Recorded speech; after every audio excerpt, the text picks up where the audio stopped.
السلام عليكم ورحمة الله وبركاته. الحمد لله رب العالمين، والصلاة والسلام على أشرف الأنبياء والمرسلين نبينا محمد وعلى آله وصحبه أجمعين. أما بعد.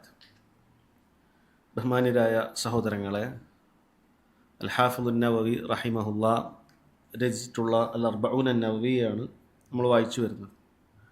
കഴിഞ്ഞ ക്ലാസ്സിൽ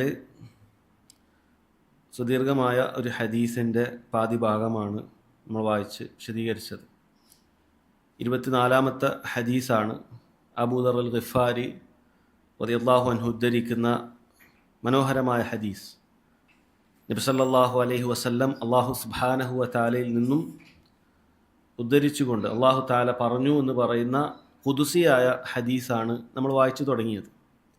ഈ ഹദീസിൽ നമ്മൾ കേട്ടു സഹോദരങ്ങളെ, 10 പ്രാവശ്യം അല്ലാഹു സുബ്ഹാനഹു വ തആല യാ ഇബാദി, എൻ്റെ അടിമകളെ എന്ന് പറഞ്ഞു വിളിക്കുന്നുണ്ട്. അതിന് മഹാന്മാരായ പണ്ഡിതന്മാർ വിശദീകരിക്കുന്ന വേളയിൽ ആ 10 വിളികളെ അവർ 3ആയി വേർതിരിച്ചത് കാണാൻ സാധിക്കും. അതിലൊന്നാമത്തെയും അവസാനത്തെയും വിളി അല്ലാഹു സുബ്ഹാനഹു വ തആല അടിമകൾക്ക് നൽകുന്നൊരു വാഗ്ദാനമാണ്. അള്ളാഹുവിൻ്റെ ഭാഗത്തു നിന്നും ഒരു തരി അക്രമം പോലും അടിമകളിലേക്ക് അല്ലാഹു സുബ്ഹാനഹു വ തആല ഉണ്ടാക്കുകയില്ല എന്നുള്ളത്. അതോടൊപ്പം തന്നെ അവിടെ ഒരു വിധിയും അല്ലാഹു തആല പറഞ്ഞിട്ടുണ്ട്, പരസ്പരം അക്രമം അടിമകളും ചെയ്യാൻ പാടില്ല. പിന്നീട് 2 മുതൽ ശേഷമുള്ള 4 നിദാഅത്ത് യാ ഇബാദി എന്ന അല്ലാഹുവിൻ്റെ വിളി, അത് അടിമകളുടെ പാപ്പരത്വം അല്ലെങ്കിൽ അവരുടെ ദൗർബല്യം അല്ലാഹു സുബ്ഹാനഹു വ തആല അവരെ ബോധ്യപ്പെടുത്തുകയാണ്. അഥവാ അള്ളാഹുവിൻ്റെ കയ്യിൽ മാത്രമാണ് ഹിദായത്ത്, ഭക്ഷണം അള്ളാഹുവിൻ്റെ കയ്യിൽ മാത്രമാണ്, വസ്ത്രം അള്ളാഹുവിൻ്റെ കയ്യിൽ മാത്രമാണ്.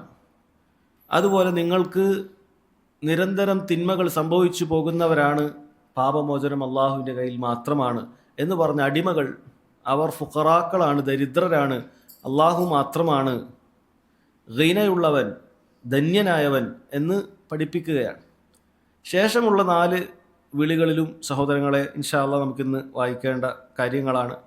അവിടെ റബ്ബ് സുബ്ഹാനഹു വ തആല അള്ളാഹുവിൻ്റെ പരമാധികാരവും അള്ളാഹു എല്ലാ ന്യൂനതകളിൽ നിന്നും മുക്തനാണെന്നും വളരെ വ്യക്തമായി നമുക്ക് വിശദീകരിച്ച് തരികയാണ്. അപ്പോൾ ഹദീസ് ഇൻഷാ അല്ലാഹ് ഒന്നുകൂടി നമുക്ക് വായിച്ചതിന് ശേഷം ബാക്കിയുള്ള ഭാഗങ്ങളുടെ വിശദീകരണം കൂടി നമുക്ക് മനസ്സിലാക്കാം. عن أبي ذر الغفاري رضي الله عنه عن النبي صلى الله عليه وسلم فيما يرويه عن ربه عز وجل أنه قال.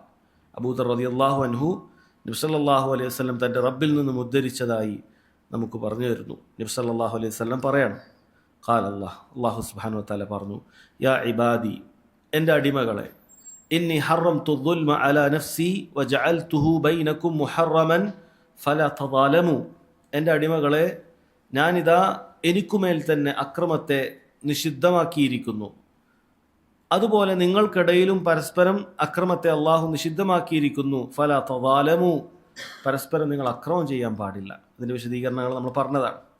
2ാമത്തെ വിളിയിൽ യാ ഇബാദി, അള്ളാഹു തആല അടിമകളുടെ ദാരിദ്ര്യം ബോധ്യപ്പെടുത്തുകയാണ്. കുല്ലുക്കും ദാലുൻ ഇല്ലാ മൻ ഹദൈതു. അല്ലെ, ദുനിയാവിൽ എത്ര വലിയ സമ്പന്നനാണെങ്കിലും ശരി, കുല്ലുക്കും ദാൽ, നിങ്ങളെല്ലാവരും ദാലുകളാണ്, വഴികേടിലാണ്.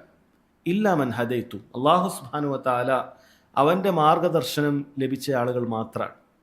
അത് നമ്മൾ പറഞ്ഞു, അത് പ്രാപഞ്ചികമായ മാർഗദർശനമാകട്ടെ ശർഈയായ മാർഗദർശനമാകട്ടെ, എല്ലാം റബ്ബിൻ്റെ പക്കൽ മാത്രമാണ്. അല്ലാഹു സുബ്ഹാനഹു വ തആലയാണ് സകലതിനെയും പടച്ചിട്ട് അതിൻ്റേതായ മാർഗദർശനം ഇവിടെ നൽകിക്കൊണ്ടിരിക്കുന്നത്.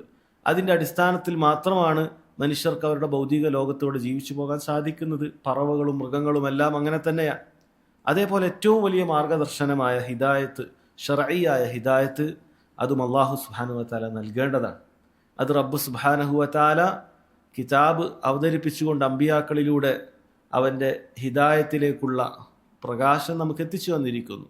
പിന്നീട് ആ പ്രകാശം ഉൾക്കൊള്ളാനുള്ള, സ്വീകരിക്കാനുള്ള ഹൃദയവിശാലതയും അല്ലാഹു സുബ്ഹാനഹു വ തആല അതിന് യോഗ്യരായ ആളുകൾക്ക് അവൻ്റെ ഔദാര്യം എന്നോണം നൽകുന്നു. അപ്പോൾ ഏത് നിലക്കും റബ്ബ് മാത്രമാണ് ഹിദായത്ത് നൽകുന്നവൻ. അതുകൊണ്ട് ഫസ്തഹ്ദൂനി അഹ്ദിക്കും, അതുകൂടി റബ്ബ് സുബ്ഹാനഹു വ തആല പറയുന്നുണ്ട്. അതുകൊണ്ട് നിങ്ങൾ എന്നോടാണ് ഹിദായത്ത് ചോദിക്കേണ്ടത്, ഞാൻ നിങ്ങൾക്ക് ഹിദായത്ത് നൽകും എന്നാണ് റബ്ബ് പറഞ്ഞത്. പിന്നീട് പറഞ്ഞത് യാ ഇബാദി കുല്ലുക്കും ജാഇഉൻ ഇല്ലാ മൻ അത്അംതുഹു, ഓ എൻ്റെ അടിമകളെ, കുല്ലുക്കും ജാഇഉ, നിങ്ങളെല്ലാവരും പട്ടിണി പാവങ്ങളാണ്, വിശക്കുന്നവരാണ്. ഇല്ലാ മൻ അത്അംതുഹു, നിങ്ങൾക്ക് ഭക്ഷണം നൽകിയവൻ ഞാനാണ്, അള്ളാഹുവാണ്. ഹുവർ റസ്സാഖ്, എല്ലാ ഭക്ഷണവും നൽകുന്ന, റിസ്ക് നൽകുന്ന, ആഫിയത്ത് നൽകുന്നവൻ അള്ളാഹു സുബ്ഹാനഹു വ തആല മാത്രമാണ്. അള്ളാഹു നൽകിയിട്ടില്ലെങ്കിൽ നിങ്ങൾ പട്ടിണി തന്നെയാണ്. നമ്മൾ പറഞ്ഞു, അത് റിസ്ക്കായിട്ട് അള്ളാഹു സുബ്ഹാനഹു വ തആല നൽകുന്നു. ആ റിസ്ക് കഴിക്കാനുള്ള കഴിവും അള്ളാഹു സുബ്ഹാനഹു വ തആല നൽകണം. ആ റിസ്ക് കഴിച്ചു കഴിഞ്ഞാൽ അത് ശരീരത്തിന് ഉപകാരപ്പെടണം. ഇതെല്ലാം റബ്ബ് സുബ്ഹാനഹു വ തആല നൽകുന്നുണ്ട്. അല്ലെങ്കിൽ നമ്മൾ പട്ടിണി പാവങ്ങൾ തന്നെയാവും. അല്ലെ, പോഷകങ്ങൾ നമ്മുടെ ശരീരത്തിന് വേണ്ടത് കിട്ടിയിട്ടില്ലെങ്കിലോ നിസ്സാരമായ ഒരു കാര്യമാണോ അത്? ഒരിക്കലുമല്ല. പോഷകങ്ങൾ വേണ്ട രൂപത്തിൽ ഒരു മനുഷ്യ ശരീരത്തിൽ എത്തിയിട്ടില്ലെങ്കിൽ അവൻ എത്ര തന്നെ കഴിക്കുന്നു, വേണ്ട പോഷകങ്ങൾ ശരീരത്തിൽ എത്തിയിട്ടില്ലെങ്കിൽ അവന് റിസ്ക്കായിട്ടില്ല, അവന് ആഫിയത്ത് ലഭിക്കുകയില്ല, ഭക്ഷണം കഴിച്ചുകൊണ്ട് ആയില്ല. അവൻ അള്ളാഹു സുബ്ഹാനഹു വ തആല ഉദ്ദേശിക്കുന്ന രൂപത്തിൽ ഉദ്ദേശിക്കുന്ന ആ പറയുന്ന ന്യൂട്രിയൻസും മിനറൽസും അവൻ്റെ ശരീരത്തിൽ ബാക്കി മാത്രം പുറത്തേക്ക് പോകണം. ഇല്ലെങ്കിലോ എല്ലാം കൂടി അങ്ങോട്ട് പുറത്തേക്ക് പോയാലോ നമ്മൾ എത്ര തന്നെ കഴിച്ചിട്ടും ശരീരത്തിൽ പിടിക്കുകയില്ല, നമുക്ക് ഉപകരിക്കുകയില്ല, ആരോഗ്യമുണ്ടാവുകയില്ല. ഇതെല്ലാം സഹോദരങ്ങളെ അള്ളാഹു സുബ്ഹാനഹു വ തആല നമ്മെ ഭക്ഷിപ്പിക്കുന്നു എന്ന് പറയുന്ന കാര്യത്തിൽ പെടുന്നുണ്ട്. ഇതെല്ലാം പെടുന്നുണ്ട്. റിസ്ക് നമുക്ക് കണ്ടെത്താനുള്ള മാർഗം നൽകുന്നത്, ആ റിസ്ക് അള്ളാഹു തആല ആകാശത്തിലൂടെ മഴ പെയ്യിപ്പിച്ച് ഭൂമിയിൽ സസ്യലതാദികൾ മുളപ്പിച്ച് അത് നമുക്ക് വാങ്ങാനുള്ള സാമ്പത്തികമായ കഴിവ് നൽകി, അത് തിന്നാനുള്ള കഴിവ് നൽകി, അത് ദഹിക്കാനുള്ള കഴിവ് നൽകി, അതുകൊണ്ട് ഉപകാരം നൽകി. സഹോദരങ്ങളെ, ഇതൊക്കെ വളരെ റബ്ബ് സുബ്ഹാനഹു വ തആല നൽകുന്ന, നമ്മൾ പലപ്പോഴും നിസ്സാരമായി കണ്ടുപോകുന്ന അനുഗ്രഹങ്ങളാണ്. അത് അള്ളാഹു ഓർമ്മപ്പെടുത്തുകയാണ്. എന്തിനു വേണ്ടിയിട്ടാണ്? അടിമകൾ അവർ ഫുഖറാക്കളാണ്, ദരിദ്രരാണ്, നിങ്ങൾക്കൊന്നുമില്ല എന്ന് അടിമകൾ ഓർമ്മപ്പെടുത്തുകയാണ്. കുല്ലുക്കും ജാഇഉൻ, നിങ്ങളെല്ലാവരും പട്ടിണി പാവങ്ങളാണ്. ഇല്ലാ മൻ അത്അംതുഹു, ഞാൻ ഭക്ഷണം നൽകിയ ആളുകൾക്കാണ് ലഭിക്കുന്നത്. അല്ലാഹു സുബ്ഹാനഹു വ തആല ചിലർക്ക് കൊടുക്കണ്ട എന്ന് നിശ്ചയിച്ച് അവർക്ക് കിട്ടുകയില്ല. ചിലർക്ക് അല്ലാഹു സുബ്ഹാനഹു വ തആല, അത് അള്ളാഹുവിൻ്റെ ഹിക്മത്തുണ്ട്. ചില ആളുകൾ ദരിദ്രരായി ജീവിക്കണം, ദരിദ്രരായി മരിക്കണം, അവർ പട്ടിണി പാവങ്ങളായിട്ട്. അല്ല, പലപ്പോഴും യുക്തിവാദികളായ ആളുകൾ ചോദിക്കും, അവിടെ ആഫ്രിക്കയിൽ അവിടെ ഭക്ഷണമില്ല, അവിടെ ഭക്ഷണമില്ല. അള്ളാഹു സുബ്ഹാനഹു വ തആല ഉദ്ദേശിച്ചിരുന്നെങ്കിൽ അവരെല്ലാവരും വയറു നിറയുന്നവരായി ആകുമായിരുന്നു. അള്ളാഹു സുബ്ഹാനഹു വ തആല അത് അവർക്ക് ഉദ്ദേശിച്ചിട്ടില്ല. അത് അടിമകൾക്കുള്ള പരീക്ഷണമാണ്, അവർക്ക് ചുറ്റുമുള്ള ആളുകൾക്കുള്ള പരീക്ഷണമാണ്, അവർക്ക് തന്നെയും പരീക്ഷണമാണ്, അവർക്ക് ചുറ്റുമുള്ള ആളുകൾക്കും പരീക്ഷണമാണ്. അവർക്ക് ചുറ്റുമുള്ള ആളുകൾ സാമ്പത്തികമായ കഴിവുകൾ ഉള്ള ആളുകൾ, ഇവരെ കണ്ടിട്ട് ഇവർക്ക് വേണ്ടി ഒന്നും ചെയ്യുന്നില്ല. അത് റബ്ബ് സുബ്ഹാനഹു വ തആല എല്ലാ നിലക്കും പരീക്ഷണമാണ്. അതുകൊണ്ടാണ് സാധുക്കളെയും ദരിദ്രന്മാരെയും അല്ലാഹു സുബ്ഹാനഹു വ തആല പടക്കുന്നത്. അതെല്ലാം നിലക്കും ബുദ്ധിപരമായി ആലോചിച്ചാൽ പോലും അതിൻ്റെ ഹിക്മത്തുകൾ കാണാൻ സാധിക്കും. ഭൂമിയിലുള്ള മുഴുവൻ മനുഷ്യരും ധന്യരായ ആളുകളായിരുന്നെങ്കിൽ എങ്ങനെയാണ് ഇവിടെ സന്തുലിതമായ ഒരു ജീവിതം ഉണ്ടാകുക? നമ്മളൊന്ന് ചിന്തിച്ചു നോക്കുക. ഈ ഒരു ചെറിയൊരു പ്രദേശത്ത് നമ്മൾ ചിന്തിച്ചു നോക്കുക, എല്ലാവരും പണക്കാരാണ് എന്ന് ചിന്തിച്ചു നോക്കുക. എന്തായിരിക്കും അവസ്ഥ? മനുഷ്യന് എന്തെല്ലാം ആവശ്യങ്ങളുണ്ട്. ഈ ദുനിയാവിലുള്ള റിസ്ക് പല നിലക്ക് അവന് ഒരു തേങ്ങ പറിക്കണമെന്ന് ആലോചിച്ച് നോക്കിയല്ലേ, നിസ്സാരമായി നമ്മൾ തോന്നുന്ന കാര്യമാണ്. അല്ല, അതുപോലെ എന്തൊക്കെ കാര്യങ്ങൾ, ഒരു കൃഷി ചെയ്യണമെങ്കിൽ എല്ലാവരും പൈസക്കാരാണെങ്കിൽ ആര് കൃഷി ചെയ്യും? ആര് വിത്തിടും? ആരെങ്കിലും വിത്തിടും? എല്ലാവരും പണക്കാരാണെങ്കിൽ ഒരാൾ വിത്തിടൂല. ഇവിടെ ഒരു സംഭവം നടക്കുകയില്ല. അപ്പോൾ ഇന്ന ആളുകൾക്ക് അല്ലാഹു സുബ്ഹാനഹു വ തആല റിസ്ക് കുറച്ചു കൊടുക്കുക, ഇന്ന ആളുകൾക്ക് കൂട്ടിക്കൊടുക്കുക. അത് ആരെയും അല്ലാഹു തആല പ്രത്യേകം ഇഷ്ടപ്പെട്ടത് കൊണ്ട് കൂട്ടിക്കൊടുത്തു, ഒരാളോട് വെറുപ്പുള്ളത് കൊണ്ട് അല്ലാഹു തആല കുറച്ചു കൊടുത്തു, അങ്ങനെയല്ല. ഒരിക്കലും അങ്ങനെ ധരിക്കാൻ പാടില്ല. അങ്ങനെ നമ്മൾ ധരിച്ചിട്ടുണ്ടെങ്കിൽ ഒരു റിസ്ക് എനിക്ക് നൽകുന്നത് എന്നോടുള്ള മഹബത്തിൻ്റെ അടിസ്ഥാനത്തിലാണ് എന്ന് നമ്മൾ ധരിക്കുന്നുണ്ടെങ്കിൽ നബി സല്ലല്ലാഹു അലൈഹി വസല്ലമയെ കുറിച്ച് നമ്മൾ എന്ത് മനസ്സിലാക്കേണ്ടിയിരിക്കുന്നു? സ്വഹാബികളെ കുറിച്ച് എന്ത് മനസ്സിലാക്കേണ്ടിയിരിക്കുന്നു? അവർ എത്രമാത്രം കഷ്ടപ്പെട്ടിട്ടുണ്ട്. നബി സല്ലല്ലാഹു അലൈഹി വസല്ലം മരിക്കുവോളം അവിടുന്ന് തുടരെയുള്ള ദിവസങ്ങളിൽ വയറ് നിറച്ച് ഭക്ഷണം കഴിച്ചിട്ടില്ല. നബി സല്ലല്ലാഹു അലൈഹി വസല്ലമയുടെ അവസ്ഥ അങ്ങനെയാണ്. സ്വഹാബികൾ പ്രധാനം, സിംഹഭാഗവും അവരുടെ ജീവിതത്തിൽ അങ്ങനെയായിരുന്നു. അവസാന കാലഘട്ടത്തിൽ അവരിൽ പലർക്കും സുഭിക്ഷമായ ജീവിതം പിന്നീടുണ്ടായിരുന്നു. നമ്മൾ ചിന്തിച്ചു നോക്കുക. അപ്പോൾ അത് അല്ലാഹു തആല അത് അവൻ്റെതായ ഹിക്മത്തിൽ നൽകുകയാണ്. പരീക്ഷണമാണ് റബ്ബ് സുബ്ഹാനഹു വ തആല നൽകുന്നത്. അതോടൊപ്പം റബ്ബ് കൽപ്പിക്കുന്നു, ഫസ്തത്ഇമൂനി ഉത്ഇമുക്കും, നിങ്ങൾ അതുകൊണ്ട് എന്നോട് ഭക്ഷണം ചോദിക്കണം, ഞാനാണ് നിങ്ങൾക്ക് നൽകുന്നവൻ. ഉത്ഇമുക്കും, നിങ്ങളെ ഭക്ഷിപ്പിക്കുന്നവൻ ഞാനാണ് എന്ന് അല്ലാഹു തആല പറയാൻ. പിന്നീട് പറഞ്ഞു, കുല്ലുക്കും ആരിൻ ഇല്ലാ മൻ കസൗതു, നിങ്ങളെല്ലാവരും നഗ്നരാണ്, വസ്ത്രമില്ലാത്തവരാണ്. ഇല്ലാ മൻ കസൗതു, ഞാൻ ധരിപ്പിച്ച ആളുകൾ ഒഴികെ. ഫസ്തക്സൂനി അക്സുക്കും, അതുകൊണ്ട് നിങ്ങൾ എന്നോടാണ് വസ്ത്രത്തെ ചോദിക്കേണ്ടത്, ഞാൻ നിങ്ങളെ ധരിപ്പിക്കുന്നതാണ് എന്ന് പറഞ്ഞു. ഇവിടെ നമ്മൾ പറഞ്ഞു വസ്ത്രധാരണ എന്ന് പറഞ്ഞാൽ അല്ലാഹു സുബ്ഹാനഹു വ തആലയുടെ വസ്ത്രധാരണ രണ്ട് രൂപത്തിലൂടെ ഉദ്ദേശിക്കുന്നുണ്ട്. ഒന്ന്, നമുക്ക് വസ്ത്രം ലഭിക്കുക എന്നുള്ളത്, അതിനുള്ള സാമ്പത്തികമായ കഴിവ് ലഭിച്ച് അത് വാങ്ങാൻ സാധിക്കുക, അതല്ലെങ്കിൽ അള്ളാഹു താല ഏതെങ്കിലും മുഖേന നമുക്ക് നൽകുക എന്നുള്ളത്. രണ്ടാമത് അള്ളാഹു താലയുടെ ശർഈയായ നിയമങ്ങൾ പാലിച്ച് നമ്മൾ വസ്ത്രം ധരിക്കുക എന്നാണ്. അപ്പോഴാണ് നമ്മൾ അള്ളാഹുവിൻ്റെ ആ ധരിപ്പിക്കലിൽ പെടുന്നത്. അതല്ലാത്തവനൊക്കെ വസ്ത്രം ധരിക്കാത്തവരുണ്ട് അല്ലെ. നമ്മൾ പറഞ്ഞു പ്രത്യേകിച്ചും സ്ത്രീകളെ കുറിച്ച് അള്ളാഹു സുബ്ഹാനഹു വ തആല പറഞ്ഞിട്ടുണ്ട്, കാസിയാത്തുൻ ആരിയാത്തുൻ. വസ്ത്രം ധരിച്ചവരാണ് പക്ഷേ നഗ്നരാണ്. അതുകൊണ്ട് കാര്യമില്ല, ആ വസ്ത്രങ്ങൾ കൊണ്ട് കാര്യമില്ല. അതുകൊണ്ട് സഹോദരങ്ങളെ അത് പ്രത്യേകം മനസ്സിലാക്കുക. പിന്നീട് പറഞ്ഞ കാര്യം നോക്കൂ, യാ ഇബാദി, എൻ്റെ അടിമകളെ, ഇന്നക്കും തുഖ്തിഊന ബില്ലൈലി വന്നഹാർ, നിങ്ങൾ രാപ്പകലുകളിൽ തുടരെ തുടരെ തിന്മകൾ ചെയ്യുന്നവരാണ്. മനുഷ്യരെ നിങ്ങൾ ദുർബലരാണ്. നിങ്ങൾ രാവിലും പകലിലുമൊക്കെ നിങ്ങൾക്ക് തിന്മകൾ സംഭവിക്കും. അന അഗ്ഫിറു ദുനൂബ ജമീഅൻ, ഞാൻ നിങ്ങൾക്ക് മുഴു പാപങ്ങളും പുറത്തു തരുന്നതാണ്. ഫസ്തഗ്ഫിറൂനി അഗ്ഫിറു ലക്കും, ഫസ്തഗ്ഫിറൂനി അഗ്ഫിർ ലക്കും, നിങ്ങൾ എന്നോട് എന്ത് ചെയ്യണം? ഇസ്തിഗ്ഫാർ തേടണം, ഞാൻ പുറത്തു തരും. ഇവിടെ നമ്മൾ തൗഹീദിൻ്റെ പ്രധാനപ്പെട്ട ആശയങ്ങൾ നമ്മൾ കഴിഞ്ഞ ക്ലാസ്സിൽ സംസാരിച്ചിരുന്നു. അല്ലാഹു സുബ്ഹാനഹു വ തആലക്ക് മാത്രമേ പാപങ്ങൾ പുറത്തു തരാൻ സാധിക്കുകയുള്ളൂ. മഗ്ഫിറത്ത് അവൻ്റെ കയ്യിൽ മാത്രമാണ്. മറ്റൊരാളുടെ കയ്യിലും സഹോദരങ്ങളെ മഗ്ഫിറത്തില്ല. ഒരാൾക്കും അവരുടെ പാപങ്ങൾ പോലും ഒരാൾക്കും നിയന്ത്രിക്കുന്നവരായിട്ടില്ല. അതാണ് മുഴുവൻ മനുഷ്യരുടെയും അവസ്ഥ. അതാണ് ലോകത്തുള്ള മുഴുവൻ മനുഷ്യരുടെയും അവസ്ഥ. അതാണ് അവർ തന്നെയും അള്ളാഹു താലയിൽ ആവശ്യക്കാരാണ്, അള്ളാഹു പുറത്തു കൊടുക്കുന്നതിന് വേണ്ടിയിട്ട്. അപ്പോൾ എങ്ങനെയാണ് അവർക്ക് മറ്റുള്ളവരുടെ കാര്യങ്ങൾ നോക്കാൻ സാധിക്കുക? ഇല്ല, മുഴുവൻ ആളുകളും അള്ളാഹുവിനോട് ചോദിക്കണം. അവനാണ് അഗ്ഫിർ ലക്കും, ഞാൻ നിങ്ങൾക്ക് പുറത്തു തരും എന്ന് പറഞ്ഞവൻ. ദുനിയാവിൽ ഒരാളും അത് പറഞ്ഞിട്ടില്ല, അത് പറയുകയുമില്ല, പറയാൻ സാധിക്കുകയുമില്ല. പിന്നീട് റബ്ബ് സുബ്ഹാനഹു വ തആല പറയാണ്, ഇൻഷാ അല്ലാഹ് അതാണ് ഇന്ന് നമ്മുടെ ക്ലാസ്സിലേക്ക് നമുക്ക് വരേണ്ടത്.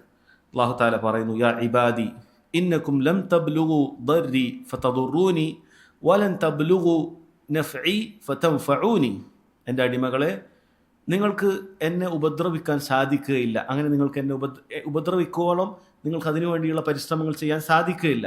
അങ്ങനെ എനിക്കൊരു ഉപദ്രവവും നിങ്ങൾക്ക് വരുത്താൻ സാധിക്കുകയില്ല. അതുപോലെ എനിക്ക് എന്തെങ്കിലുമൊക്കെ ഉപകാരം നൽകാൻ അതിലേക്ക് എത്തിപ്പിടിക്കാൻ നിങ്ങൾക്ക് സാധിക്കുകയില്ല. അങ്ങനെ എനിക്കൊരു ഉപകാരം നിങ്ങൾക്ക് ചെയ്തു തരാൻ സാധിക്കുകയില്ല. അല്ലാഹു സുബ്ഹാനഹു വ തആല പറയാം. സഹോദരങ്ങൾ, എന്താണ് ഇതുകൊണ്ട് ഉദ്ദേശിക്കുന്ന കാര്യം? മനുഷ്യനെ സംബന്ധിച്ചിടത്തോളം അല്ലാഹു സുബ്ഹാനഹു വ തആലക്ക് ഏതെങ്കിലുമൊക്കെ രൂപത്തിലുള്ള ഉപദ്രവങ്ങൾ അള്ളാഹുവിലേക്ക് ഏൽപ്പിക്കാൻ ഒരാൾക്കും സാധിക്കുകയില്ല. കാരണം അവൻ റബ്ബാണ്, ആകാശഭൂമികളെ അടക്കി വായുന്ന അതിൻ്റെ രക്ഷാധിപനാണ് അള്ളാഹു സുബ്ഹാനഹു വ തആല. അതുകൊണ്ട് തന്നെ ഏത് രൂപത്തിലേക്ക് അള്ളാഹുവിനെ ഒരാൾ ആക്ഷേപിച്ചാൽ ശരി, അള്ളാഹു സുബ്ഹാനഹു വ തആല നൽകിയ അനുഗ്രഹങ്ങളെ തൊട്ട് അശ്രദ്ധനായിക്കൊണ്ട് റബ്ബ് സുബ്ഹാനഹു വ തആലയോട് നന്ദി കേട് കാണിച്ച് കാഫിറായി തീർന്നാലും ശരി, നീ നിരീശ്വരവാദിയായി മുൽഹിദായി തീർന്നാലും ശരി, എന്ത് തന്നെ ആയാലും ശരി, അള്ളാഹു സുബ്ഹാനഹു വ തആലക്ക് നിങ്ങളെല്ലാവരും, ഭൂമിയിലുള്ള മുഴുവൻ ആളുകളും നിഷേധികളായാലും ശരി, അള്ളാഹുവിൻ്റെ അടുക്കൽ ഒരു ഉപദ്രവവും എത്താൻ പോകുന്നില്ല. നിങ്ങൾക്ക് അങ്ങനെ അള്ളാഹു സുബ്ഹാനഹു വ തആലയെ ഏതെങ്കിലുമൊക്കെ രൂപത്തിൽ അള്ളാഹു സുബ്ഹാനഹു വ തആലയെ നിങ്ങൾക്ക് ഉപദ്രവിക്കാൻ സാധിക്കുകയില്ല. അതുപോലെ എല്ലാവരും കൂടി എന്തെങ്കിലുമൊക്കെ ഒരു നന്മ അള്ളാഹു സുബ്ഹാനഹു വ തആലക്ക് അങ്ങനെ ചെയ്തു കൊടുക്കാൻ ഉദ്ദേശിച്ചാലും അതിനും അവർക്ക് സാധിക്കുകയില്ല. അതിനൊന്നും അവർക്ക് സാധിക്കുന്ന കാര്യമല്ല. കാരണം ഉപദ്രവങ്ങളെല്ലാം റബ്ബ് സുബ്ഹാനഹു വ തആല അവരുടമപ്പെടുത്തിയിരിക്കുന്നു. അള്ളാഹു ഉദ്ദേശിക്കുന്ന ആളുകൾക്ക് ഉപകാരം ഉണ്ടാവുകയുള്ളൂ, അള്ളാഹു ഉദ്ദേശിക്കുന്നവർക്ക് ഉപദ്രവം ഉണ്ടാവുകയുള്ളൂ. മുഴുവൻ കാര്യങ്ങളും അള്ളാഹുലേക്കാണ്. ഖൈറും ഷർറും എല്ലാം സഹോദരങ്ങളെ റബ്ബ് സുബ്ഹാനഹു വ തആലയുടെ അധീനതയിൽ മാത്രമാണ്. അത് മറ്റൊരാൾക്കും എന്ത് ചെയ്യാൻ സാധിക്കുകയില്ല, അവനെ അതേൽപ്പിക്കാൻ സാധിക്കുകയില്ല എന്നാണ് പറയുന്നത്. പിന്നീട് പറഞ്ഞു, യാ ഇബാദി ലൗ അന്ന അവ്വലക്കും വ ആഖിറക്കും വ ഇൻസക്കും വ ജിന്നക്കും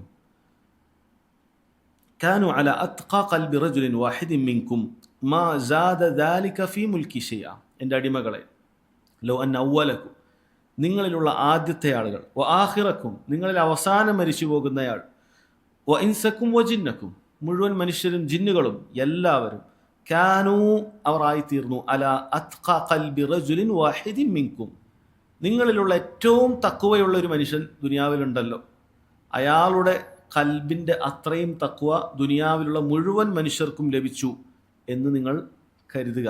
മാ സാദ ദാലിക ഫീ മുൽക്കി ഷൈഅ, അല്ലാഹുവിൻ്റെ മുൽക്കിൽ, അവൻ്റെ ആധിപത്യത്തിൽ ഒരു വർധനവും അത് ഉണ്ടാക്കിയിട്ടില്ല എന്നാണ് പറയുന്നത്.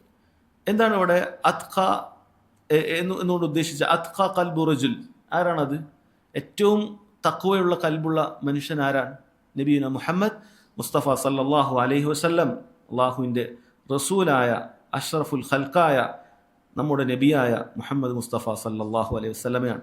ദുനിയാവിലുള്ള മുഴുവൻ മനുഷ്യരും അള്ളാഹിൻ്റെ റസൂലിൻ്റെ ഏറ്റവും തഖ്വയുള്ള കൽബുമായി ഈ ദുനിയാവിലുണ്ട് എന്ന് സങ്കല്പിക്കുക. അങ്ങനെ എല്ലാ ആളുകളും അങ്ങനെ ആയി തീർന്നു എന്ന് സഹോദരങ്ങൾ അല്ലാഹു സുബ്ഹാനഹു വ തആല പറയാണ്. എല്ലാവരും അങ്ങനെ മുത്തഖീങ്ങളായി എന്ന് സങ്കല്പിക്കുക. ആരൊക്കെ? ദുനിയാവിലുള്ള മുഴുവൻ മനുഷ്യർ, ദുനിയാവിലുള്ള മുഴുവൻ ജിന്നുകൾ, ആദ്യം ജനിച്ച ആദം അലൈഹി സ്വലാത്തു വസ്സലാം മുതൽ ഖിയാമത്ത് നാളിൻ്റെ അവസാനം ജനിക്കുന്നൊരു കുട്ടി കൂടി ഉണ്ടാകും. ആ കുട്ടി വരെയുള്ള മുഴുവൻ ആളുകളും എല്ലാവരും സഹോദരങ്ങളെ അങ്ങനെ ആയി തീർന്നാൽ പോലും അള്ളാഹുവിൻ്റെ മുൽക്കിൽ അതുകൊണ്ടൊന്നും വർദ്ധിക്കാനൊന്നുമില്ല. എന്ന് പറഞ്ഞാൽ നമ്മൾ ആരെങ്കിലുമൊക്കെ തഖ്വയുള്ള ആളുകളാകുന്നുണ്ടെങ്കിൽ അത് റബ്ബ് സുബ്ഹാനഹു വ തആലക്ക് അതുകൊണ്ട് വലിയ ഉപകാരമുള്ള കാര്യമല്ല. നമ്മൾ മുത്തഖീങ്ങളാകുന്നത്, നമ്മൾ നിസ്കരിക്കുന്നത്, നമ്മൾ നോമ്പ് നോക്കുന്നത്, നമ്മൾ സക്കാത്ത് കൊടുക്കുന്നത്, നമ്മൾ സാധുക്കളെ കാണുമ്പോൾ അവർക്ക് എന്തെങ്കിലുമൊക്കെ കൊടുക്കുന്നത്, ഇതെല്ലാം നമുക്ക് വേണ്ടി മാത്രമാണ്. നമ്മൾ നമുക്ക് വേണ്ടി ചെയ്യുന്ന കാര്യങ്ങൾ മാത്രമാണ്. അള്ളാഹു സുബ്ഹാനഹു വ തആലക്ക് ഈ പറയുന്ന കാര്യങ്ങളൊന്നും യാതൊരു ആവശ്യമില്ല. നമ്മുടെ തടിയെ അള്ളാഹു സുബ്ഹാനഹു വ തആലയുടെ നരകത്തിൽ നിന്നും മോചിപ്പിക്കുന്നതിന് വേണ്ടി പണിയെടുക്കുന്നതാണ് ഈ കാര്യങ്ങളെല്ലാം. മുത്തഖീങ്ങളാകുക എന്ന് പറഞ്ഞാൽ സഹോദരങ്ങൾ അതാണ്. അതല്ലാതെ റബ്ബ് സുബ്ഹാനഹു വ തആലക്ക് നമ്മൾ അങ്ങോട്ടേക്ക് എന്തെങ്കിലുമൊക്കെ ചെയ്തു കൊടുക്കുന്നത് പോലെയല്ല. അല്ല, അങ്ങനെയാണ് പലരും ചിന്തിക്കുക. പലരും ഭാരമായിട്ടൊക്കെ കണ്ട് നിസ്കരിക്കണ്ടേ. ഇത് വലിയൊരു പ്രയാസം, നമുക്ക് വേണ്ടിയിട്ടുള്ള കാര്യമാണ് എന്ന് നമ്മൾ മനസ്സിലാക്കുന്നില്ല. നമുക്ക് വേണ്ടിയിട്ടാണ് നമ്മൾ നിസ്കരിക്കുന്നത്, നമുക്ക് വേണ്ടിയിട്ടാണ് നമ്മൾ നോമ്പനുഷ്ഠിക്കുന്നത്, നമുക്ക് വേണ്ടിയിട്ടാണ് നമ്മൾ ഈ പറയുന്ന അധ്വാനങ്ങളെല്ലാം ചെയ്യുന്നത് എന്ന് മനസ്സിലാക്കാതെ ഒരു ഭാരമായിട്ട്, അല്ല ഒരു യജമാനൻ ഒരുപാട് പണി ഏൽപ്പിച്ചിട്ട് അത് എങ്ങനെയെങ്കിലുമൊക്കെ ചെയ്തു തീർക്കാൻ ഒരു പ്രയാസത്തോടു കൂടി ആളുകൾ ചെയ്തു തീർക്കും. ആ രൂപത്തിലാണ് ഇബാദത്തുകളെ പലരും കാണുന്നത്. അങ്ങനെയല്ല അത് കാണേണ്ടത്. കാരണം അള്ളാഹു സുബ്ഹാനഹു വ തആലക്ക് ദുനിയാവിൽ ഒരു യജമാനന് പണിയെടുത്ത് കൊടുത്താൽ ഒരുപാട് ലാഭമൊക്കെ കിട്ടും. അപ്പം അത് മുതലാളിക്കാണ് ലാഭം കിട്ടുന്നത്, തൊഴിലാളിക്ക് കുറച്ച് ലാഭമാണ്. ഇതാ രൂപത്തിലല്ല. അള്ളാഹു സുബ്ഹാനഹു വ തആലക്ക് നിങ്ങൾ ഒരുപാട് അമല് ചെയ്തെന്ന് വിചാരിച്ചിട്ട് അള്ളാഹ്ക്ക് ഒന്നും ലഭിക്കാനില്ല. നിങ്ങൾ ദുനിയാവിലെ മുഴുവൻ മനുഷ്യരും മുഴുവൻ നേരത്തും നിസ്കരിച്ചു, മുഴുവൻ മനുഷ്യരും പകൽ മുഴുവൻ നോമ്പെടുത്തു, മുഴുവൻ മനുഷ്യരും സാധുക്കളൊക്കെ സഹായിച്ചു, മുഴുവൻ മനുഷ്യരും ഉംറയും ഹജ്ജും ചെയ്ത് മാറി മാറി അവിടെ ഇബാദത്തുകൾ ചെയ്തു. സഹോദരങ്ങളെ, അള്ളാഹുവിൻ്റെ ഖജനാവിൽ അതുകൊണ്ടൊന്നും വർദ്ധിക്കാനില്ല, അള്ളാഹുവിൻ്റെ മിൽക്കിൽ അതുകൊണ്ടൊന്നും വർദ്ധിക്കാനില്ല. മാ സാദ ദാലിക ഫീ മുൽക്കി ഷൈഅ, എൻ്റെ ആധിപത്യത്തിൽ, എൻ്റെ മുൽക്കിൽ അതിലെന്തെങ്കിലുമൊക്കെ ഒരു വർധന ഉണ്ടാവാൻ നിങ്ങളുടെ ഇബാദത്തുകളൊന്നും ആവശ്യമില്ല. നിങ്ങളുടെ ഇബാദത്തുകൾ അള്ളാഹു സുബ്ഹാനഹു വ തആലക്ക് ആവശ്യമില്ല. നിങ്ങൾ അമല് ചെയ്യുന്നത് അത് നിങ്ങൾക്ക് വേണ്ടി തന്നെയാണ് എന്നാണ് പറഞ്ഞിട്ടുള്ളത്. ഇനി ഇവിടെ പ്രത്യേകം പറഞ്ഞത് അല അത്ഖ ഖൽബി റജുലിൻ വാഹിദ് മിൻകും, നിങ്ങളിലുള്ള ഒരാളുടെ ഏറ്റവും നല്ല തഖ്വയുള്ള കൽബ് എന്ന് പറഞ്ഞിട്ടുണ്ട്. ഇവിടെ പണ്ഡിതന്മാർ പറഞ്ഞത് വഹാദ യദുല്ലു അല അന്നൽ അസ്ല ഫി തഖ്വ ഫിൽ ഖൽബ്, തഖ്വയുടെ അടിസ്ഥാനം ഹൃദയം തന്നെയാണ്. തഖ്വയുടെ അടിസ്ഥാനം ഹൃദയം തന്നെയാണ്. എന്നാൽ തഖ്വ മുഴുവനും ഹൃദയത്തിലാണ് എന്നല്ല അതിൻ്റെ അർത്ഥം. മറിച്ച് അതിൻ്റെ അടിസ്ഥാനം ഹൃദയത്തിലാണ്. അതിൻ്റെ അസറുകൾ, അതിൻ്റെ അടയാളങ്ങൾ അതിൻ്റെ ശരീരാവയവങ്ങളിൽ കാണും. കാരണം തഖ്വയുണ്ട് എങ്കിൽ അള്ളാഹു സുബ്ഹാനഹു വ തആല ഓരോ ശരീരാവയവത്തിനും പറഞ്ഞ ചില വിധിവിലക്കുകളുണ്ട്. തഖ്വയുള്ളവൻ ആ അവയവങ്ങൾക്ക് കൊണ്ട് അതനുസരിച്ച് ചെയ്യും. ആ അവയവങ്ങൾ കൊണ്ട് ചെയ്യാൻ പാടില്ല എന്ന് അള്ളാഹു സുബ്ഹാനഹു വ തആല പറഞ്ഞിട്ടുണ്ട്. ആ അവയവങ്ങൾ കൊണ്ട് ചെയ്യണം എന്ന് പറഞ്ഞ കാര്യങ്ങളുണ്ട്. അതപ്പോൾ ഹൃദയത്തിൽ തഖ്വയുള്ള ആളുകൾ അതങ്ങനെ ഉണ്ടാകും. ഉദാഹരണത്തിന് ഒരാൾ താടി നീട്ടി വളർത്തുന്നത് സഹോദരങ്ങളെ അള്ളാഹു സുബ്ഹാനഹു വ തആല നമ്മോട് കൽപ്പിച്ചതാണ്. റസൂലുള്ളാഹി സ്വല്ലല്ലാഹു അലൈഹി വസല്ലം നമ്മോട് കൽപ്പിച്ചിട്ടുള്ള കാര്യമാണ്. എന്തുകൊണ്ടാണ് അത് തഖ്വയുടെ അടയാളമായിട്ട് നമ്മൾ പറയുന്നത്? കാരണം റസൂലുള്ളാഹിൻ്റെ കൽപ്പനയെ നമ്മൾ സ്വീകരിച്ചതാണ്. ഒരാൾ താടി പൂർണ്ണമായി ഉപേക്ഷിച്ചിട്ട് വടിച്ച് നീക്കം ചെയ്തിട്ട് നമ്മൾ അയാളോട് ചെയ്യുമ്പോൾ അയാൾ പറയും നിങ്ങൾ അതൊന്നും പറയേണ്ടതില്ല, കാരണം തഖ്വ എൻ്റെ ഹൃദയത്തിലാണ് എന്ന് പറഞ്ഞാൽ അത് ന്യായമാവുകയില്ല. കാരണം ഹൃദയത്തിൽ തഖ്വയുണ്ടായിരുന്നെങ്കിൽ തീർച്ചയായും അത് അമലിലൂടെ പുറത്തു വരുമായിരുന്നു. എന്നാൽ തിരിച്ചില്ല. ഒരാളുടെ ബാഹ്യമായ അമലുകൾ കണ്ട് ഒരിക്കലും അയാൾക്ക് തഖ്വയുണ്ട് എന്ന് നമുക്ക് വിധി എഴുതാൻ സാധിക്കുകയില്ല. കാരണം മുനാഫിക്കുകൾ ഉണ്ടാകാം. ബാഹ്യമായ അമലുകളുള്ള ഒരാൾ ഹൃദയത്തിൽ അയാൾക്ക് തഖ്വ ഉണ്ടായിക്കൊള്ളുന്നില്ല. പക്ഷേ തിരിച്ചാണ്, ഹൃദയത്തിൽ തഖ്വയുണ്ടെങ്കിൽ തീർച്ചയായും അത് അമലുകളിലൂടെ കാണും. ഒരാൾ പറയും എനിക്ക് നല്ല തഖ്വയുണ്ട്, പക്ഷെ നിസ്കരിക്കാം 5 നേരം പോയിട്ട് 1 നേരം പോലെ അയാൾ നിസ്കരിക്കൂല, എനിക്ക് അള്ളാഹിനെ പേടിയുണ്ടെന്ന് ഒരാൾ പറഞ്ഞാൽ അത് തെറ്റാണ്, അബദ്ധമാണ്. യാതൊരു നിലക്കും അയാളുടെ വാക്ക് എന്ത് ചെയ്യില്ല, അത് നിലനിൽക്കുകയില്ല. പൂർണ്ണമായ അബദ്ധമാണ് എന്ന് സഹോദരങ്ങളെ അത് മനസ്സിലാക്കുക. ഇപ്പോൾ ഇവിടെ നമ്മൾ പറഞ്ഞത് കൽബാണ് തഖ്വയുടെ അടിസ്ഥാനം. എന്നാൽ കൽബ് മാത്രമല്ല. ഇപ്പോൾ നിസ്കരിക്കുന്നു, അത് തഖ്വയുടെ അടിസ്ഥാനം അവിടെ കൽബാണ്. ആ കൽബിൽ തഖ്വയുള്ളത് കൊണ്ട് ശരീരാവയവങ്ങൾ കൊണ്ട് അള്ളാഹു സുബ്ഹാനഹു വ തആല പറഞ്ഞതുപോലെ അവൻ ചെയ്യും, അള്ളാഹുവിന് വഴിപ്പെടും. ഏത് കാര്യം ചെയ്യുമ്പോഴും ഹൃദയത്തിലാണ് അതിൻ്റെ തഖ്വയുടെ അടിസ്ഥാനം, അത് ശരീരാവയവങ്ങളിൽ ഉണ്ടാകും എന്നാണ് പറഞ്ഞത്. പിന്നീട് ഇതിൻ്റെ നേരെ വിപരീതമുള്ള കാര്യം പറഞ്ഞു, യാ ഇബാദി, എൻ്റെ അടിമകളെ. അത് മനുഷ്യരിലും ജിന്നിലും പെട്ട മുഴുവൻ ആളുകളെയും വിളിച്ചിട്ടാണ് പറയുന്നത്. ലൗ അന്ന അവലക്കും വ ആഖിറക്കും വ ഇൻസക്കും വ ജിന്നക്കും, നിങ്ങളുടെ ആദ്യത്തെയാളും അവസാനത്തെയാളും, നേരത്തെ പറഞ്ഞതുപോലെ തന്നെ നിങ്ങളുടെ മനുഷ്യരും നിങ്ങളുടെ ജിന്നുകളും, കാനു അല അഫ്ജരി ഖൽബി റജുലിൻ വാഹിദിൻ മിൻകും, നിങ്ങളിലുള്ള ഏറ്റവും ഒരു തെമ്മാടിയുടെ ഹൃദയത്തോടു കൂടിയാണ് എല്ലാവരുമായി തീർന്നിട്ടുള്ളത് എന്ന് വിചാരിക്കുക. മാ നഖസ ദാലിക മിൻ മുൽക്കി ഷൈഅ, അതെൻ്റെ മുൽക്കിൽ നിന്നും ഒരിറ്റു പോലും കുറയുകയുമില്ല, അതിനെന്തെങ്കിലുമൊക്കെ ഒരു കുറവ് സംഭവിക്കുകയുമില്ല. ഇവിടെ ആരാണ് ആ റജുൽ എന്നുള്ളതിൽ പണ്ഡിതന്മാർ പല അഭിപ്രായം പറഞ്ഞിട്ടുണ്ട്. ചിലർ പറഞ്ഞു അത് കൽബു ഇബ്ലീസാണ്. ഇബ്ലീസാണ് ഏറ്റവും മോശപ്പെട്ടവൻ, ഏറ്റവും മോശപ്പെട്ട കൽബിനുടമ അവനാണ്. അപ്പോൾ മുഴുവൻ ആളുകളും ഇബ്ലീസിൻ്റെ തഖ്വയാണ്, അതോ ഇബ്ലീസിൻ്റെ കൽബാണ് ഓരോരുത്തർക്കും ഉള്ളത്. ഇബ്ലീസിൻ്റെ കൽബാണ് ഓരോരുത്തർക്കും ഉള്ളത് എന്ന് നമ്മൾ സങ്കല്പിക്കുക. അങ്ങനെ ദുനിയാവിൽ ഒരാളും അള്ളാഹിനെ വഴിപ്പെടാനില്ല. മുഴുവൻ മനുഷ്യരും ദുനിയാവിൽ അള്ളാഹുവിനെ ധിക്കരിച്ചു കൊണ്ടേയിരിക്കുന്നു, അല്ല ഏറ്റവും മോശപ്പെട്ട ഹൃദയം പേറി ജീവിക്കുന്നു. അള്ളാഹു സുബ്ഹാനഹു വ തആല പറയുന്നു, എങ്കിലും അള്ളാഹുവിൻ്റെ മുൽക്കിൽ അതുകൊണ്ട് ഒരു കുറവില്ല. നിങ്ങളെല്ലാവരും തെമ്മാടിയായി പോയി വെച്ചിട്ട് അള്ളാഹ്ക്ക് എന്തെങ്കിലും കുറവുണ്ടോ? അല്ല, ചില ആളുകൾ നമ്മൾ കുറേ ആളുകൾ ഇസ്ലാം വിട്ടുപോയി, വലിയ കാര്യമായിപ്പോയി. ആർക്കുമാണ് ഇവർ 100 ആളെ ഞങ്ങൾ ഇസ്ലാമിൽ നിന്ന് മാറി എക്സ് മുസ്ലിംസായി തീർന്നു മാറിപ്പോയി എന്നൊക്കെ പറഞ്ഞു. നിങ്ങൾ 100 10,000 ലക്ഷം ആൾ മാറിയാലും ദീനുൽ ഇസ്ലാമിന് എന്തെങ്കിലും സംഭവിക്കുന്നുണ്ടോ? ഇവരെന്താ വിചാരിച്ചിട്ടുള്ളത്? ഇവിടെ ഇസ്ലാം എന്ന് പറഞ്ഞു കഴിഞ്ഞാൽ ഇവിടെ ആരോ ഒരാൾ പൈസ ഒക്കെ കൊടുത്ത് നടത്തുന്നത് ഒരു പ്രസ്ഥാനമാണ്, ഏതെങ്കിലും ഗവൺമെൻറ്റായിട്ട് നടത്തുന്നതാണ്. അതല്ലെങ്കിൽ അങ്ങനെ കുറച്ച് ആളുകളൊക്കെ കൂട്ടി കഷ്ടപ്പെട്ടുണ്ടാക്കിയാണ്. കുറച്ചാൾ അങ്ങോട്ട് പോയി എന്തെങ്കിലുമൊക്കെ ഇസ്ലാമിനെ ചീത്ത വിളിച്ചു കഴിഞ്ഞാൽ ഇവിടെ ഇസ്ലാം അങ്ങ് ഇല്ലാതായി പോകും എന്നാണ് ധരിച്ചിട്ടുള്ളത്. അങ്ങനെയാണെങ്കിൽ ഇസ്ലാമോട് ദുനിയാവിൽ ബാക്കി ഉണ്ടാകുമോ? ഫിർഔനിൻ്റെ കാലത്തുള്ള ഇസ്ലാമാണ് ഇന്നുള്ള ഇസ്ലാം. ഫിർഔൻ ലോകം മുഴുവൻ ഭരിക്കേണ്ട പണം അവൻ്റെ കയ്യിലുണ്ടായിരുന്നു, മിസ്ർ മുഴുവൻ അവൻ്റെ അധീനതയിലായിരുന്നു. അവൻ ഇസ്ലാമിനെ തീർക്കാൻ വേണ്ടി ശ്രമിച്ചവനാണ്. എന്ത് ഇസ്ലാമിന് സംഭവിച്ചത്? അവൻ മരിച്ചുപോയി, അവൻ ഒരു പാഠമായി ലോകർക്ക് തീർന്നു. എത്ര അത്തരത്തിലുള്ള ക്രൂരന്മാരായ ചക്രവർത്തിമാർ കഴിഞ്ഞുപോയി. ഇസ്ലാമിന് എന്തെങ്കിലുമൊക്കെ സംഭവിച്ചോ? ഇസ്ലാം അല്ലാഹു സുബ്ഹാനഹു വ തആല പറഞ്ഞു, അൽ ഇസ്ലാമു യഅലു വലാ യുഅല അലൈഹി, അത് ഉയർന്നുകൊണ്ടേയിരിക്കും, അതിനെ കവച്ചു വെക്കാൻ ആരും ഉണ്ടാവുകയില്ല. അത് അള്ളാഹിൻ്റെ പ്രാപഞ്ചികമായ നിയമമാണ്, അതാരും പരിശ്രമിച്ചിട്ട് കാര്യമില്ല. അതുകൊണ്ട് ഇവിടുന്ന് കുറേ ആൾ അങ്ങനെ പോകുമ്പോഴേക്കും അങ്ങനെ നമുക്കൊരു ബേജാറൊന്നും ആവശ്യമില്ല. അള്ളാഹ് ഇസ്ലാമിൽ കുറേ ആൾ പോയി, നമുക്ക് വലിയ നഷ്ടമായിപ്പോയി. ആർക്ക്? ദുനിയാവിലെ മുഴുവൻ ആളുകളും എല്ലാവരും നിസ്കാരം ഉപേക്ഷിച്ചു, എല്ലാവരും നോമ്പെടുക്കുന്നില്ല, ആരും നോമ്പെടുക്കുന്നില്ല, എല്ലാവരും തെമ്മാടികളായി ജീവിച്ചു. ഒരു കാര്യം പോലും അള്ളാഹു സുബ്ഹാനഹു വ തആലക്ക് ഒന്നും നേടാനില്ല.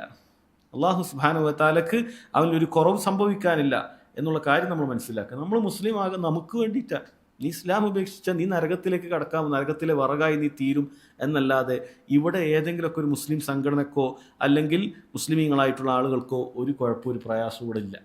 ചില ആളുകൾ അങ്ങനെ അവൻ ഇസ്ലാം വിട്ട് കഴിഞ്ഞാൽ അവൻ വലിയ എന്തോ കിബറും വർത്താനൊക്കെ പറഞ്ഞിട്ട് ഞാൻ വലിയ എന്തോ ഒരു പോറലേൽപ്പിച്ചു, പരിക്കേൽപ്പിച്ചു, മുസ്ലിമീങ്ങൾക്ക് വലിയൊരു പരിക്കേൽപ്പിച്ചിരിക്കുന്നു, ഞങ്ങൾ കുറച്ച് ആൾക്കാർ മാറുന്നത് കൊണ്ട് എന്നൊക്കെ ചിന്തിക്കുകയാണ്.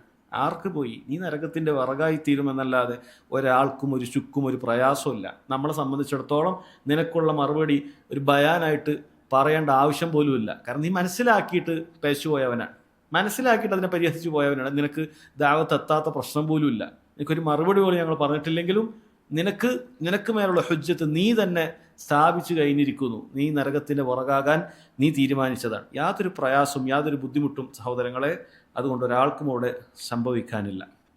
അതിനുശേഷം അല്ലാഹു തആല പറയുന്നത്, യാ ഇബാദി, എൻ്റെ അടിമകളെ, ലൗ അന്ന അവലക്കും വ ആഖിറക്കും, നിങ്ങളുടെ ആദ്യത്തവനും അവസാനത്തവനും, വ ഇൻസക്കും വ ജിന്നക്കും, നിങ്ങളുടെ മനുഷ്യരും ജിന്നുകളും. 3 കാര്യം ഇതേപോലെ പറയാം. എന്നിട്ട് ഇവിടെ എന്താണ് പറഞ്ഞത്? ഖാമു ഫി സഈദിൻ വാഹിദ്, അവരെല്ലാവരും കൂടി വലിയൊരു മരുഭൂമിയിൽ, വലിയൊരു പ്രതലത്തിൽ എല്ലാവരും ഒരുമിച്ച് കൂടി. നമ്മൾ സങ്കല്പിക്കുക, എല്ലാവരും ഇങ്ങനൊരു കാര്യം സംഭവിക്കാനുണ്ട്. അത്ര മഹ്ശറിൽ ഇത് സംഭവിക്കുന്നുണ്ട്. മുഴുവൻ മനുഷ്യരും ആദം അലൈഹി സ്വലാത്തു വസ്സലാം മുതൽ അവസാനം ജനിച്ചു മരിക്കുന്ന മനുഷ്യൻ വരെ ഈ മഹ്ശർ ഈ ഭൂമിയിൽ തന്നെയാണ് ഉണ്ടാവുക. മഹ്ശർ ഈ ഭൂമിയിൽ തന്നെയാണ്, മറ്റൊരു സ്ഥലമല്ല. ഈ ഭൂമിയെ മറ്റൊരു രീതിയിലേക്ക് അല്ലാഹു സുബ്ഹാനഹു വ തആല മാറ്റിയിട്ട് ഒരു വെള്ള പ്രതലമാക്കി മാറ്റിയിട്ട് ഇവിടെ തന്നെയാണ് മഹ്ശർ ഉണ്ടാവുക. നമ്മൾ സങ്കല്പിക്കുക, അങ്ങനെയുള്ള ദുനിയാവിലെ മുഴുവൻ മനുഷ്യരും ഒരു പ്രതലത്തിൽ ഒരുമിച്ച് കൂടി എന്ന് സങ്കല്പിക്കുക. എന്നിട്ട് എന്താണ് അവർ ഒരുമിച്ച് കൂടി ചെയ്തത്? അല്ലാഹു തആല പറയുന്നു, ഫസഅലൂനി, എല്ലാവരും എന്നോട് ഓരോ ആവശ്യങ്ങൾ ചോദിക്കാൻ തുടങ്ങി. എല്ലാവർക്കും ആവശ്യങ്ങളുണ്ട്. ഓരോരുത്തരും ഇങ്ങനെ ആവശ്യങ്ങൾ ഇങ്ങനെ ചോദിച്ചുകൊണ്ട് എനിക്കത് വേണം, എനിക്കിത് വേണം, എനിക്ക് അങ്ങനെ വേണം. ഓരോരുത്തരും ഓരോ ഭൗതികമായതും ഉഖ്റവിയായതും ഒക്കെ ആയ ആവശ്യങ്ങൾ ചോദിച്ചുകൊണ്ടേയിരിക്കുകയാണ്. അല്ലാഹു തആല പറയുന്നു, ഫഅതൈതു കുല്ല വാഹിദിൻ മസ്അലത, ചോദിച്ച എല്ലാവരുടെ ഉത്തരവും ഞാൻ നൽകി. നാളെ അത് ചോദിച്ചു, അത് കൊടുത്തു. ഇന്നാളെ ചോദിച്ചു, എല്ലാവർക്കും അള്ളാഹു സുബ്ഹാനഹു വ തആല അവൻ്റെ ഹാജത്തുകൾ അള്ളാഹു തആല പൂർത്തീകരിച്ചു കൊടുത്തു. എന്നിട്ട് അപ്പോൾ എന്തെങ്കിലുമൊക്കെ സംഭവിക്കും അള്ളാഹുവിൻ്റെ അടുക്കൽ, മാ നഖസ ദാലിക മിമ്മാ ഇൻദി, അള്ളാഹു സുബ്ഹാനഹു വ തആലയുടെ അടുക്കലുള്ള കാര്യത്തിൽ ഒരു കുറവും അതുകൊണ്ട് വരികയില്ല എന്നാണ് പറഞ്ഞിട്ടുള്ളത്. ഇത് നമ്മൾ എന്തിനെ പ്രേരിപ്പിക്കുന്ന കാര്യമാണ്? അള്ളാഹിനോട് നമ്മൾ ചോദിച്ചുകൊണ്ടേയിരിക്കണം. മനുഷ്യരെല്ലാവരും ചോദിച്ചാൽ അള്ളാഹു സുബ്ഹാനഹു വ തആലയുടെ ഖജനാവിൽ നിന്നും ഒരിറ്റു പോലും കുറയാനില്ല. ഇവിടെ മിമ്മാ ഇൻദി എന്ന് പറഞ്ഞതിൽ പണ്ഡിതന്മാർ പറഞ്ഞു 2 രൂപത്തിൽ അർത്ഥം പറഞ്ഞിട്ടുണ്ട്. ചിലർ പറഞ്ഞു അള്ളാഹു സുബ്ഹാനഹു വ തആലക്ക് ഒരുപാട് അവൻ്റെ ഖജനാവിൽപ്പെട്ട കാര്യങ്ങൾ അവൻ്റെ ഭൂമിയിലും ആകാശത്തിലും ഭൂമിയിലും ഉണ്ട്. അള്ളാഹു സുബ്ഹാനഹു വ തആല ചോദിക്കുന്നവർക്ക് അത് എടുത്ത് നൽകിക്കൊണ്ടേയിരിക്കും. വേറെ ചില പണ്ഡിതന്മാർ പറഞ്ഞു അത് അള്ളാഹു സുബ്ഹാനഹു വ തആല ഇതുവരെ സൃഷ്ടിക്കാത്തതായ കാര്യങ്ങളാണ്. മനുഷ്യർ ചോദിക്കുന്ന സമയത്ത് അള്ളാഹു സുബ്ഹാനഹു വ തആല അവർക്ക് അതിനായി പടച്ചുകൊണ്ട് അവർക്കത് നൽകും എന്നാണ് പറഞ്ഞിട്ടുള്ളത്. അതുകൊണ്ട് എല്ലാ നേരത്തും റബ്ബ് സുബ്ഹാനഹു വ തആലയോട് ചോദിച്ചുകൊണ്ടേയിരിക്കണം. മാ നഖസ ദാലിക മിമ്മാ ഇൻദി ഇല്ലാ കമാ യൻഖുസുൽ മിഖ്യത്തു മിനൽ ബഹർ. ഒരു മിഖ്യത്ത്, എന്താണ് മിഖ്യത്ത് എന്ന് പറഞ്ഞാൽ? ഒരു മുട്ടുസൂചി നമ്മൾ കടലിലേക്ക് മുക്കിക്കഴിഞ്ഞാൽ എന്താണ് അതിൽ സംഭവിക്കുക സഹോദരങ്ങളെ? ഒരു മുട്ടുസൂചി കടലിലേക്ക് മുക്കി കഴിഞ്ഞാൽ 1 ലിറ്റർ വെള്ളം കുറഞ്ഞു പോകും. ഒരു തുള്ളി പോലും കുറയുകയില്ല, അഥവാ ഒരിറ്റു പോലും കുറയുകയില്ല. നമ്മൾ വലിയൊരു കടലിൽ ഒരു മുട്ടുസൂചി മുക്കിയെടുത്തു കഴിഞ്ഞാൽ ആ കടലിലെ വെള്ളത്തിന് എന്തെങ്കിലുമൊക്കെ ഒരു കുറവ് സംഭവിക്കുകയോ? ഒരു കുറവ് സംഭവിക്കുകയില്ല. അതുപോലെയാണ് അള്ളാഹു സുബ്ഹാനഹു വ തആലയോട് നമ്മൾ ചോദിച്ചാൽ ഒരു കാര്യം റബ്ബിൻ്റെ അടുക്കൽ തീർന്നു പോവുകയില്ല. അതുകൊണ്ട് നമ്മൾ വലിയ വലിയ ആവശ്യങ്ങൾ ചോദിക്കുമ്പോൾ അള്ളാഹു സുബ്ഹാനഹു വ തആലക്കത് കഴിയുകയില്ല, അല്ലെങ്കിൽ അള്ളാഹു തആലക്ക് അത് അധികമായി പോകും ഞാൻ ചോദിച്ചു കഴിഞ്ഞാൽ എന്ന് നമ്മൾ ധരിക്കാനേ പാടില്ല. നമ്മുടെ ആവശ്യം അതെത്ര വലുതാണെങ്കിലും അള്ളാഹു സുബ്ഹാനഹു വ തആലയുടെ ഖുദ്റത്ത് നമ്മൾ ചിന്തിച്ചു നോക്കുക. അള്ളാഹു സുബ്ഹാനഹു വ തആല അതെല്ലാം നമുക്ക് നൽകാനുള്ള കഴിവുള്ളവനാണ് എന്നാണ്. അതുകൊണ്ട് റബ്ബിനോടാണ് നിന്റെ ആവശ്യങ്ങൾ മുഴുവനും ചോദിക്കേണ്ടത് എന്നാണ് അള്ളാഹു സുബ്ഹാനഹു വ തആല പറഞ്ഞിട്ടുള്ളത്. പിന്നീട് പറയുന്നു, യാ ഇബാദി, എൻ്റെ അടിമകളെ, ഇന്നമാ ഹിയ അഅ്മാലുക്കും ഉഹ്സിഹാ ലക്കും, തീർച്ചയായും ഇത് നിങ്ങളുടെ അമലുകളാണ്. ഉഹ്സിഹാ ലക്കും, അതെല്ലാം ഞാൻ കൃത്യമായി എന്ത് ചെയ്യും? രേഖപ്പെടുത്തി സംരക്ഷിച്ചു വെക്കും. അമലുകളെല്ലാം നിങ്ങൾക്ക് വേണ്ടി ചെയ്യുന്നതാണ് എന്ന് ആദ്യം പറഞ്ഞു. ഉഹ്സിഹാ ലക്കും, അതെല്ലാം അല്ലാഹു സുബ്ഹാനഹു വ തആല കൃത്യമായി ക്ലിപ്തപ്പെടുത്തി വെക്കും. അതെല്ലാം അല്ലാഹു തആല തയ്യാറാക്കി അവൻ്റെ മലക്കുകളെല്ലാം രേഖപ്പെടുത്തി പോകും. നമ്മൾ ചൊല്ലിയൊരു ദിക്ർ നാളെ ഒരുപാട് ആയിരക്കണക്കിന് 10,000 വർഷങ്ങൾ കഴിഞ്ഞിട്ട് നമ്മൾ മഹ്ശറിലെത്തി എന്ന് വിചാരിക്കുക. അവിടെ നമ്മൾ ഇന്ന കാലത്ത് ചൊല്ലിയൊരു ദിക്ർ അത് ഓർമ്മയില്ല, അത് രേഖപ്പെടുത്തപ്പെട്ടിട്ടില്ല, അങ്ങനെ ഒരു സംഭവം ഉണ്ടാവുകയില്ല. വളരെ കൃത്യമായി നമ്മൾ പറഞ്ഞ ഓരോ ദിക്റുകളും ഓരോ ദുആകളും ഓരോ സൽക്കർമ്മങ്ങളും അത് രേഖപ്പെടുത്തപ്പെടുന്നുണ്ട്. അത് കൃത്യമായി അവിടെ ഹാജരാക്കപ്പെടും എന്നാണ് പറഞ്ഞിട്ടുള്ളത്. ഇന്നമാ ഹിയ അഅ്മാലുക്കും, നിങ്ങളുടെ അമലുകളാണ് എന്ന് പറഞ്ഞാൽ പണ്ഡിതന്മാർ പറഞ്ഞു അതുകൊണ്ട് ഉദ്ദേശിക്കുന്നത് ലൻ തൻഫഊനി വലൻ തദുറൂനി, അത് എനിക്ക് ഉപകാരം ഉണ്ടാകുന്നില്ല, എനിക്കൊരു ഉപദ്രവം ഉണ്ടാകുന്നില്ല. വഇന്നമാ ഹിയ അഅ്മാലുക്കും, നിങ്ങളുടെ അമലാണത്. കാരണം ഞാൻ നിങ്ങളെ പഠിച്ചത് നിങ്ങൾ എനിക്ക് റിസ്ക് നൽകുന്നതിന് വേണ്ടിയിട്ടല്ല. അല്ലാഹു തആല പറഞ്ഞ എന്താണ്? വമാ ഖലഖതുൽ ജിന്ന വൽ ഇൻസ ഇല്ലാ ലിയഅ്ബുദൂൻ, മനുഷ്യവർഗത്തെയും ജിന്നുവർഗത്തെയും എന്നെ ഇബാദത്ത് ചെയ്യാനാണ് ഞാൻ പഠിച്ചിട്ടുള്ളത്. മാ ഉരീദു മിൻഹും മിൻ റിസ്ഖിൻ വമാ ഉരീദു അൻ യുത്ഇമൂൻ, അവരിൽ നിന്നും ഒരു ഉപജീവനം ഞാൻ ഉദ്ദേശിക്കുന്നില്ല, അവരാരും എന്നെ ഭക്ഷിപ്പിക്കേണ്ട ആവശ്യവുമില്ല. ഇന്നല്ലാഹ ഹുവർ റസ്സാഖു ദുൽ ഖുവ്വത്തിൽ മതീൻ, അങ്ങേയറ്റം കഴിവും ശക്തിയുമുള്ള എല്ലാവർക്കും ഉപജീവനം നൽകുന്ന അർ റസ്സാഖ്, അത് തീർച്ചയായും അല്ലാഹു സുബ്ഹാനഹു വ തആലയാണ് എന്ന് അല്ലാഹു തആല നമ്മെ ഓർമ്മിപ്പിക്കുകയാണ്. അതുകൊണ്ട് ഈ അമലുകളെ അല്ലാഹു സുബ്ഹാനഹു വ തആല അത് നമ്മളെ രക്ഷപ്പെടുത്താൻ വേണ്ടി നിശ്ചയിച്ചു തന്നിട്ടുള്ളതാണ്. ചില റിവായത്തിൽ സുമ്മ വഫീകും ഇയാഹ, പിന്നീട് അല്ലാഹു സുബ്ഹാനഹു വ തആല അതിനുള്ള പ്രതിഫലവും നൽകും എന്നുകൂടി വന്നിട്ടുണ്ട്. സുമ്മ വഫീകും ഇയാഹ, അഥവാ ഉഹ്സിഹാ ലക്കും, അത് നിങ്ങൾക്ക് വേണ്ടി രേഖപ്പെടുത്തി വെക്കും. സുമ്മ വഫീകും ഇയാഹ, അതിനുള്ള പ്രതിഫലം അല്ലാഹു സുബ്ഹാനഹു വ തആല അത് പിന്നീട് നൽകും. അതിനുള്ള പ്രതിഫലം എത്രയാണ്? നമ്മൾ ചെയ്യുന്ന ഒരു സൽക്കർമ്മത്തിന് 10 ഇരട്ടിയാണ് ഏറ്റവും കുറഞ്ഞ പ്രതിഫലം അല്ലാഹു സുബ്ഹാനഹു വ തആല നൽകുന്നത്. ഈമാനിൻ്റെയും അതുപോലെ ഇഹ്സാനിൻ്റെയൊക്കെ അടിസ്ഥാനത്തിൽ അത് പിന്നീട് 700 ഇരട്ടിയോളം അല്ലാഹു സുബ്ഹാനഹു വ തആല നൽകുമെന്നുള്ളതാണ്. എന്നാൽ തിന്മക്ക് അല്ലാഹു തആല നൽകുന്ന ശിക്ഷ അത് ഒരു തിന്മ മാത്രമാണ്. അങ്ങനെയാണ് നമ്മുടെ മീസാനിലേക്ക് വെക്കുന്നത് പോലും. എത്ര വലിയ കാരുണ്യമാണ് റബ്ബ് സുബ്ഹാനഹു വ തആല നൽകുന്നത്. നമ്മളൊരു 10 അമൽ ചെയ്താൽ അവിടെ ഏറ്റവും കുറഞ്ഞ 100 പ്രതിഫലം നൽകും. 10 ഹസനത്ത് ചെയ്താൽ 100 പ്രതിഫലം ഇപ്പുറം ചെയ്യും. പിന്നീട് ഈ 10 അമലിൻ്റെ 10 ഹസനത്തിൻ്റെ ആ തുലാസിനെ അതിനെ ഭാരം കുറക്കുന്നതാക്കണമെങ്കിൽ ഇപ്പുറത്ത് എന്ത് വരണം? ഇപ്പുറത്ത് 100 തിന്മ ചെയ്താൽ മാത്രമേ ഇത് കുറയുള്ളൂ. അങ്ങനെയാണ് റബ്ബ് സുബ്ഹാനഹു വ തആല തൂക്കുന്നത്. കാരണം 10 ഹസനത്തിന് 100 പ്രതിഫലമാണ്. ഇപ്പുറത്ത് 100 തിന്മകൾ ചെയ്യുമ്പോഴാണ് ഇതെന്തായി പോകുന്നത്, ഇത് തുല്യമായി പോകുന്നത്. 101ാമത്തത് ചെയ്യുമ്പോഴാണ് ഈ നന്മ എന്തായി പോകുന്നത്, അത് ഭാരം കുറഞ്ഞതായി പോകുന്നത്, ഇത് ഭാരം കൂടിയതായി പോകുന്നത്. അപ്പം അങ്ങനെയാണുള്ളത്. പക്ഷേ മനുഷ്യരുടെ തിന്മകൾ അത്രമേൽ കൂടുതലാണ്, അവരുടെ നന്മകൾ പൊളിച്ചു കളയുന്ന കാര്യങ്ങൾ അത്രമേൽ കൂടുതലാണ്. അങ്ങനെ ചെയ്യുന്ന കാര്യങ്ങളൊക്കെ അത് പൊളിഞ്ഞു പോകാനും തിന്മകൾ അങ്ങനെ അത്രയും വർദ്ധിക്കാനും കാരണമാകുന്നു. അതുകൊണ്ടാണ് അല്ലാഹു സുബ്ഹാനഹു വ തആല വളരെ കൃത്യമായി മനുഷ്യനെ ആവർത്തിച്ച് ഓർമ്മപ്പെടുത്തുന്നത്. ഫമൻ വജദ ഖൈറൻ ഫല്യഹ്മദില്ലാഹ്, ആരെങ്കിലും അവൻ്റെ അമലുകളിൽ നാളെ ഖൈർ കാണുകയാണെങ്കിൽ അത് ഫല്യഹ്മദില്ലാഹ്, അവൻ അള്ളാഹുവിനെ സ്തുതിക്കട്ടെ. അത് ദുനിയാവിലും അങ്ങനെ തന്നെയാണ്. ദുനിയാവിൽ ഒരാൾക്ക് സൽക്കർമ്മങ്ങൾ ധാരാളം വർദ്ധിപ്പിക്കാൻ സാധിച്ചിട്ടുണ്ടെങ്കിൽ അവൻ എന്ത് ചെയ്യട്ടെ, ഫല്യഹ്മദില്ലാഹ്, അവൻ സ്വന്തത്തിൽ അത്ഭുതം കൂറാൻ പാടില്ല. അൽഹംദുലില്ലാഹ്, അള്ളാഹിൻ്റെ തൗഫീഖ് കൊണ്ടാണ് എനിക്ക് ചെയ്യാൻ സാധിച്ചത്. കാരണം സൽക്കർമ്മങ്ങൾ സഹോദരങ്ങൾ, അത് അള്ളാഹു സുബ്ഹാനഹു വ തആലയുടെ ഹിദായത്ത് കൊണ്ട് മാത്രമാണ് നമുക്ക് ചെയ്യാൻ പറ്റുന്നത് എന്ന ബോധ്യം നമുക്ക് വേണം. നമ്മൾ നിസ്കരിച്ചത്, നോമ്പെടുത്തത് നമ്മുടെ കഴിവുകൊണ്ട് ഞാൻ കണ്ടുപിടിച്ച്, ഞാൻ മനസ്സിലാക്കി, ഞാൻ ചെയ്തു എന്ന് നമ്മൾ ധരിക്കരുത്. അള്ളാഹു സുബ്ഹാനഹു വ തആല ഉദ്ദേശിച്ചിരുന്നെങ്കിൽ നമ്മൾ വേറെന്തെങ്കിലുമൊക്കെ തിന്മ ചെയ്യുന്ന ആളുകളും വേറെ ഏതെങ്കിലുമൊക്കെ മതത്തിൻ്റെ ആളുകളും വേറെന്തിൻ്റെയൊക്കെ മുന്നിൽ അടിമകളായിട്ടൊക്കെ അള്ളാഹു തആലക്ക് നമ്മൾ മാറ്റാൻ സാധിക്കുമായിരുന്നു. മറിച്ച് അള്ളാഹുവിൻ്റെ ഔദാര്യമാണ്. അള്ളാഹു സുബ്ഹാനഹു വ തആലയുടെ ഔദാര്യം കൊണ്ട് മാത്രമാണ് അവൻ്റെ ദീനിൽ നമുക്ക് തുടരാൻ സാധിക്കുന്നത്, അവനെ ഇബാദത്ത് ചെയ്യാൻ സാധിക്കുന്നത്. അതുകൊണ്ട് സൽക്കർമ്മങ്ങൾ ആരെങ്കിലുമൊക്കെ ചെയ്തിട്ടുണ്ടെങ്കിൽ അപ്പോഴും അവൻ ചെയ്യേണ്ടത് എന്താണ്, ഫല്യഹ്മദില്ലാഹ്, അള്ളാഹിനെ സ്തുതിക്കട്ടെ.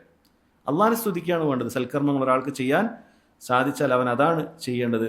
എന്നാൽ ഫമൻ വജദ ഖൈറൻ ഫമൻ വജദ ഗൈറ ദാലിക്, ആർക്കെങ്കിലും അതല്ലാത്തതാണ് കാണുന്നത്, അഥവാ തിന്മകളാണ് അവനിൽ കാണുന്നത് എങ്കിൽ അള്ളാഹു സുബ്ഹാനഹു വ തആല പറയുന്നു, ഫലാ യലൂമന്ന ഇല്ലാ നഫ്സ, അവൻ സ്വന്തത്തെ അല്ലാതെ മറ്റാരെ ആക്ഷേപിക്കേണ്ടതില്ല.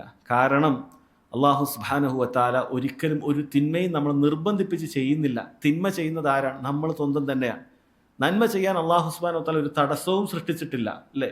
നന്മ ചെയ്യാൻ എന്തെങ്കിലുമൊക്കെ തടസ്സം അള്ളാഹു തആല നിശ്ചയിച്ചിട്ടുണ്ടോ? ഒരു തടസ്സവും ഇല്ല.